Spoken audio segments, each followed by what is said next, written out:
Hi friends, welcome to Tara designers. இந்த video வந்து ஒரு டிசைனிங் வீடியோ. இது பார்த்தீங்கன்னா நல்லா க்ரீன் கலர், வீடியோவில் கொஞ்சம் ட்ரிம்மாக தெரியுது. நல்ல டார்க் க்ரீன் கலரில் ஃபுல்லாக வந்து பீச் ஃபில்லிங் மாதிரி ஒரு நல்லா கோல்டன் கலர் ஒர்க் பண்ண போகிறோம். இதுவும் வந்து நம்மளுக்கு நம்ம சப்ஸ்கிரைபர் வந்து விழுப்புரம்லேருந்து சென்ட் பண்ணியிருக்காங்க. அந்த பிங்க் கலர் ப்ளவுஸ் ஒன்று பண்ணோம் இல்லையா, அதே தான். இப்போ வந்து நான் ஃபஸ்ட் லைன் ஒரு லைன் வந்து செயின் ஸ்டிச் போட்டுக்க போகிறேன். எப்போ போல் சரி வச்சு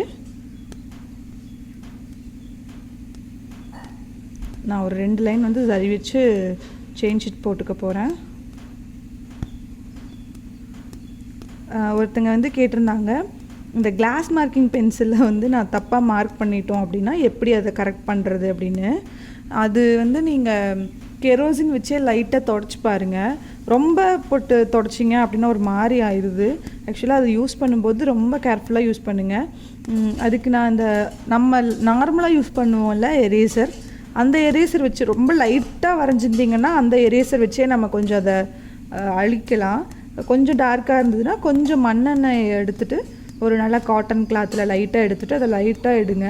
ரொம்ப டார்க்காக வரைஞ்சிருந்தீங்க அப்படின்னா அது கொஞ்சம் லைட் ஆகும். அவ்வளோதான் பண்ண முடியும். நான் அது வேறு ஏதாவது ஒரு வீடியோவில் வந்து அதை நான் பண்ணி காமிக்கிறேன் முடிஞ்ச வரைக்கும். ஸோ இது 2 லைன் போட்டுட்டு அடுத்தது காமிக்கிறேன். ஸோ அது 2 லைன் வந்து சரி கொடுத்துட்டேன். அதுக்கப்புறம் நம்பர் 4 ரவுண்ட் பீட்ஸ். இது வந்து நல்லா கோல்டன் கலர் பீட் கொடுத்துட்ருக்கேன். இது நல்லா குவாலிட்டியான பீட் தான். உங்களுக்கு இப்படி தொட்டு பார்த்தா கலரெல்லாம் ட்ரான்ஸ்ஃபர் ஆகக்கூடாது, நல்லா இருக்கணும். ஸோ அப்படி இருந்தாவே உங்களுக்கு நல்ல பீட் தான். ஸோ இப்போ பாருங்கள், நல்லா இப்படி நான் கையில் இப்படி பண்ணுறேன். கையில் எதுவும் பெருசாக உங்களுக்கு அந்த இதில் அந்த ஜிக்னா அப்படிலாம் சொல்லுவாங்கள்ல, மினுமினுன்னு வரும்ல. ஸோ உங்களுக்கு பாருங்கள் கையில் எதுவுமே வரல. ஸோ இந்த மாதிரி இருந்தால் நல்லா குவாலிட்டியான பீட்ஸ் தான்.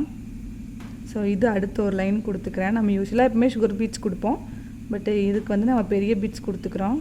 இதுக்கு நான் வந்து நார்மல் சூயிங் த்ரெட் தான் யூஸ் பண்ணுறேன்.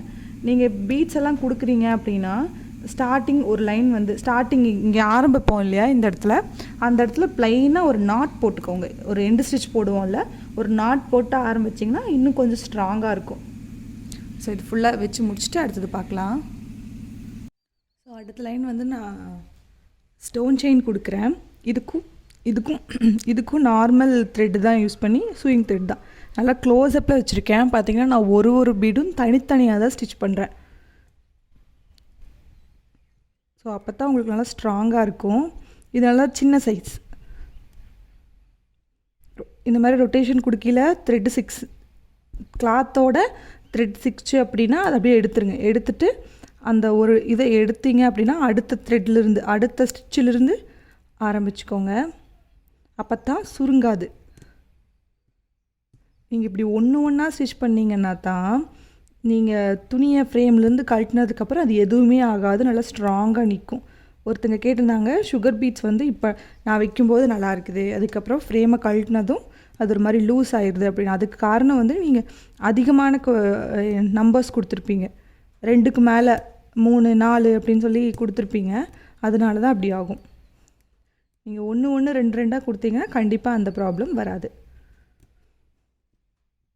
ஸோ இதுக்கெல்லாம் தனியாக டுட்டோரியல்ஸ் கூட இருக்குது, வேணும்னா அது வேணாலும் செக் பண்ணி பாருங்கள்.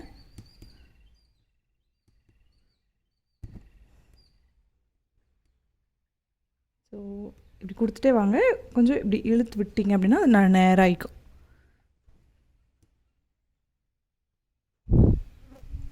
ஸோ பாருங்கள், நான் கொடுக்குறேன். இன்னும் நல்லா க்ளோஸ்அப்பில் வச்சுருக்கேன், அதுக்காக தான். ஸோ இந்த பக்கம் ஒரு ஸ்டிச் இப்படி லாக் பண்ணுறோம். அது இப்படி கொண்டு வந்துட்டு அடுத்த ஸ்டிச்சை அடுத்த ஸ்டோன் இப்படி லாக். ஸோ இது மாதிரி ஃபுல்லாக ஒன்றா தான் ஸ்டிச் பண்ணிக்கிறேன்.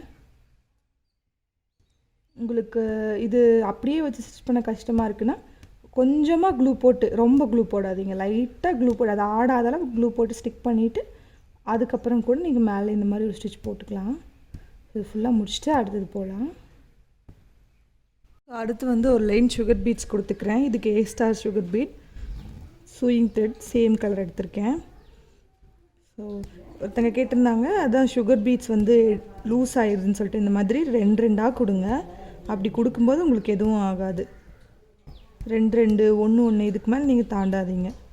ஸோ அந்த இதுலேயே கொடுத்தோம் அப்படின்னா நம்மளுக்கு வந்து எதுவும் ஆகாது, லூஸ் ஆகாது. ஆஃப்டர் நம்ம த்ரெட் இந்த ஸ்டாண்ட்லேருந்து கழட்டினதுக்கப்புறம் நம்மளுக்கு எதுவும் ஆகாது. நல்லா ரொட்டேஷன் கொடுத்து எடுத்தோம் அப்படின்னா தான் நம்மளுக்கு ஸ்பீடு வரும். ஸோ அந்த ரொட்டேஷன் ப்ராக்டிஸுங்கிறது கொடுத்துட்டே இருங்க. இது ஃபுல்லாக வச்சு முடிச்சுட்டு அடுத்து என்ன பண்ணுறேங்கிறத காமிக்கிறேன். ஸோ இந்த மாதிரி நீ அடுத்தது வந்து பீட்ஸ் ஃபில்லிங் கொடுக்க போகிறோம். இந்த மாதிரி ஒரு லைன் சுகர் பீட்ஸ் கொடுத்துட்டு இது வந்து நான் கரெக்டாக ஒரு 3/4 இன்ச்சுக்கு மார்க் பண்ணி இந்த மாதிரி சூயிங் த்ரெட் வச்சு அதை கரெக்ட் பண்ணிக்கிட்டேன். ஸோ இதுக்குள்ளே நம்ம கொடுத்தோம் அப்படின்னா நம்மளுக்கு கரெக்டாக அந்த ஈவனாக கிடைக்கும். அதுக்காக தான். ஸோ இதுக்குள்ளே நம்ம ஒர்க் பண்ணுறதை வந்து நான் காமிக்கிறேன். ஸோ இதுக்கு ஃபில்லிங் வந்து இந்த மாதிரி கொடுத்துருக்கேன். இதில் ரேண்டமாக நம்பர் 4 2 சுகர் பீட்னு சொல்லி மாற்றி மாற்றி மாற்றி மாற்றி கொடுத்துருக்கேன்.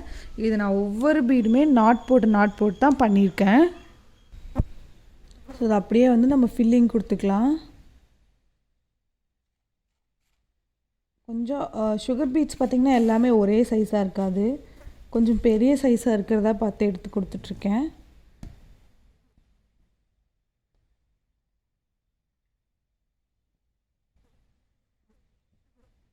சேம் கலர் த்ரெட் எடுத்துக்கோங்க. நீங்கள் அப்படியே ஜரியில் கூட போடலாம், அதுவும் கொஞ்சம் நல்லாயிருக்கும். கோல்டன் கலர் தான் அப்படிங்கிறதுனால பார்க்க நல்லாயிருக்கும். மாற்றி மாற்றி கொடுத்துக்கலாம். ஸோ இது வந்து நம்பர் 2 இந்த பீட். ஸோ இது மாதிரி நான் ஃபுல்லாக மாற்றி மாற்றி ரேண்டமாக தான் கொடுக்குறேன். பெரிய பீட் சின்ன பீட்னு மாற்றி மாற்றி கொடுக்கும்போது இது அப்படியே ஃபில் ஆகிருக்குது. இது நீங்கள் கொடுக்கும்போது என்ன ஒன்று கவனிக்கணுன்னா கொஞ்சம் ஈவனாக ஸ்பேஸ் பண்ணிட்டு வரணும். உங்களுக்கு வேணும்னா நீங்கள் மார்க் பண்ணிவிட்டு கூட நீங்கள் போட்டுக்கலாம். ரொம்ப ஒரு பக்கம் நெருக்கமாகவும் ஒரு பக்கம் ரொம்ப தூரமாகவும் பண்ணாமல் கொஞ்சம் ஸ்பேஸ் பண்ணுறது மட்டும் கொஞ்சம் ஈவனாக பண்ணிங்க அப்படின்னா இன்னும் நல்லாயிருக்கும். ஸோ இதே மாதிரி நான் ஃபுல்லாக போடுறேன்.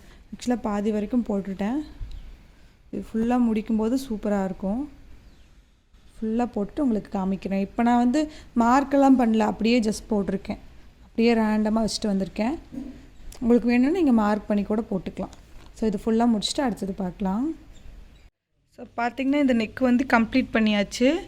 இதுக்கப்புறம் இதை வந்து நம்ம பிரித்து எடுத்துக்கலாம். இந்த மாதிரி இது பண்ணியிருப்போம். இது நம்ம இப்போ நீங்கள் அப்படியே இதை கட் பண்ணி அப்படியே எடுத்தீங்க அப்படின்னா இது மட்டும் வந்துடும். ஸோ நம்மளுக்கு இந்த ஷேப் வந்து கரெக்டாக இருக்கும். ஸோ நான் உங்களுக்கு இப்போ இதை எடுக்கும்போது காமிக்கிறேன். ஸோ இதை நம்ம அப்படியே கட் பண்ணி கீழே உருகிக்கலாம், இல்லை அப்படியே நீங்கள் மேலே வேணாலும் அப்படியே கட் பண்ணி எடுத்துடலாம். பார்த்து கிளாத்துக்கு படாமல் கட் பண்ணிக்கோங்க. ஸோ அவ்வளோதான். இப்படி எடுத்துட்டோம் அப்படின்னா நம்மளுக்கு இது நீட்டாக இருக்கும், ஈவனாக இருக்கும்.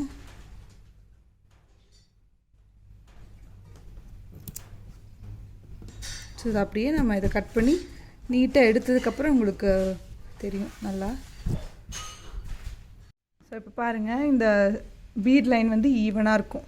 ஸோ இது ஃபுல்லாக முடிச்சாச்சு. நம்ம இதே மாதிரி தான் பேக்கு ஃப்ரண்ட்டு எல்லாமே, ஃப்ரண்ட்டு ஸ்லீவ்ஸுக்கு எல்லாமே பண்ண போகிறோம். ஸ்லீவ்ஸுக்கு இந்த பார்டர் மட்டும் கொடுத்துட்டு ஸ்லீவ் ஃபுல்லாக அங்கங்கே இந்த பீட்ஸ் வந்து ஸ்கேட்டர் ஆகிற மாதிரி கொடுக்க போகிறோம்.